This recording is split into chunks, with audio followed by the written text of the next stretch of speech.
Allez, on est parti pour la prochaine game. Contre Arag, qui joue Lyra, avec Fen et Crowbar. Alors on a le Havre, ça c'est plutôt cool, on peut dégager une videuse.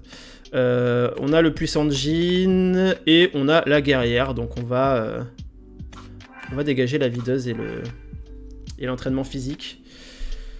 En vrai, ça va être guerrière de Havre tour 1, puissant Jean tour 2, et ensuite tour 3, on aura Havre, plus ce qu'on aura pioché entre temps. Alors après, bien sûr, je ne l'ai pas précisé tout à l'heure, mais le deck est modifiable. Il y a des cartes que vous pouvez remplacer par d'autres, surtout les rares, genre le Sun Wukong. Je pense que ce Sun Wukong, vous pouvez en mettre que 2 en rare, plutôt que 3, ça se fait. Ouf. Bon, on va venir l'embêter ici, hein. Clairement.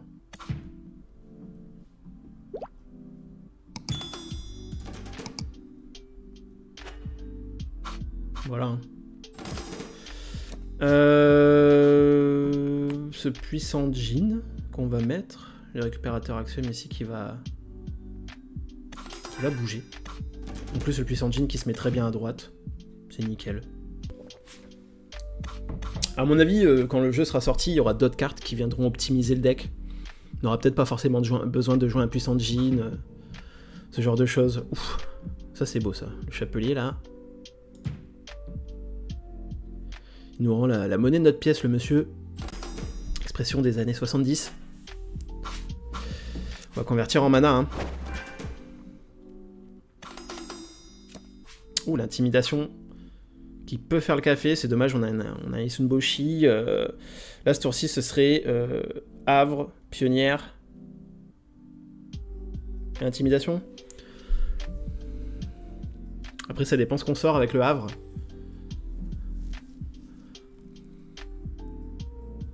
Je pense qu'on jette Isunboshi, c'est peut-être une erreur, mais je prends le risque.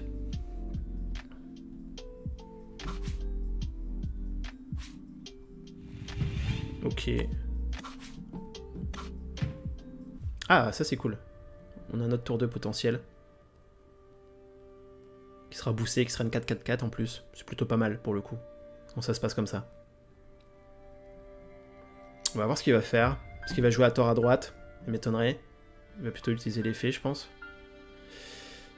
Il va pouvoir ancrer avec son chapelier. Ah, il joue à tort à droite, ok. Bon, là, du coup, ce qui est cool, c'est qu'il a plus de mana.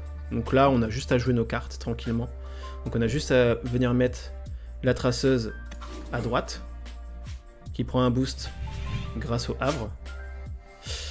Et j'ai mal joué. Ah non, j'ai pas mal joué. En fait, ça aurait été plus opti de jouer d'abord la pionnière à gauche. Et vous voyez, c'est comme quoi il y a des coups à prendre avec le deck. En fait, là, j'ai mal joué. J'aurais dû jouer la pionnière ici à gauche, et ensuite jouer la traceuse de la réserve à droite pour faire le boost de Bazira sur la pionnière. Ce que je n'ai pas fait.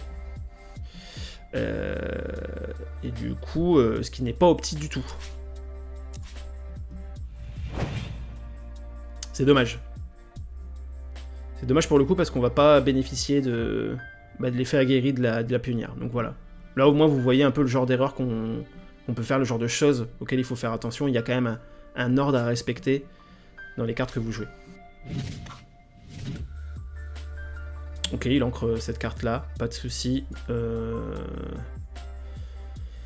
Nous on veut jouer la pionnière à gauche pour aller gagner des deux côtés et prendre l'ascendant. Ce qui est juste dommage, ben voilà, c'est que la pionnière en fait elle aura pas été boostée. Misplay de ma part une fois de plus. J'ai joué trop vite. Il n'a pas l'air d'avoir compris. Ah, si c'est bon. C'est dommage, hein. Là, pour le coup, c'est du gâchis. Hein. C'est du gâchis ce que je fais. Ça m'apprendra à jouer trop vite. Ok. On va avoir 7. 1, 2, 3, 4, 5, 6. Donc là, par contre, on fera pas la même erreur.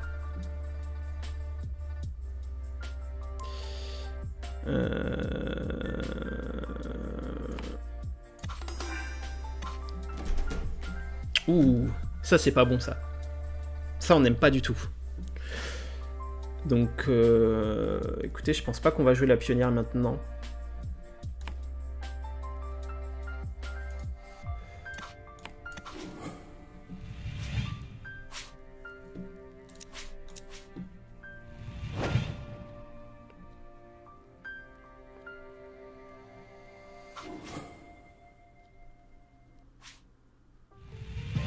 Ok, ça c'est cool.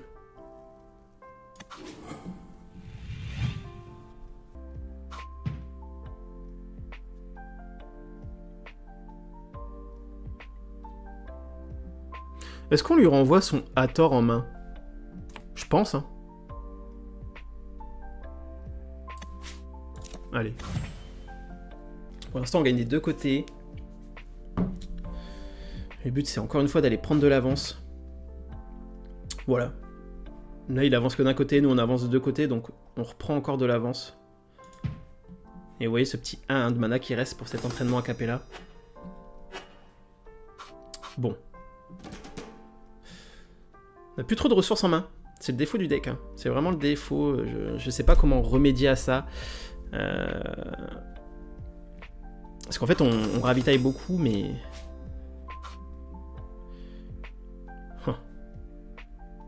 Est-ce que je mets une carte en mana, là? Est-ce qu'on a besoin de mettre une carte en mana, en vrai, ici? En fait, vu que je sais pas ce que le Havre va me sortir, je préfère pas prendre de risques.